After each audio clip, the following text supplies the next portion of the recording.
ഈ നിൽക്കുന്ന ആളാരാണെന്ന് മനസ്സിലായിട്ടില്ല, അതുകൊണ്ടാണ് വർത്താനം പറഞ്ഞത്. ആരാ? ദിവ്യനാണ്, മനസ്സിലായിട്ടില്ലേ? ബാബുസ്വാമി. ഇതാണോ അത്? എന്റെ വീട്ടില് വന്നിട്ടുണ്ട് ബാബുസ്വാമി. ഇത് എന്ത് വേഷം ഇത്? നല്ലോണം നൃത്തം ചെയ്യും ബാബുസ്വാമി.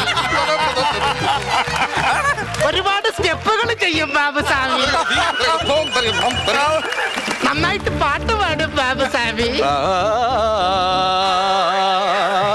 എന്ത് പറയാല്ലേ, ഓരോരോ കാലഘട്ടത്തിൽ ഓരോരോ രൂപങ്ങൾ, വേഷങ്ങൾ.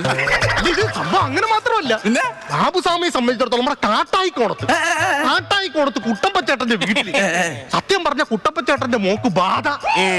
ഓ, ആ എന്തിനു വാശി എടുത്ത് എന്റെ അടുത്ത് പറയുന്നത്? ഞാനാ ബാധ കയറ്റി വിട്ട.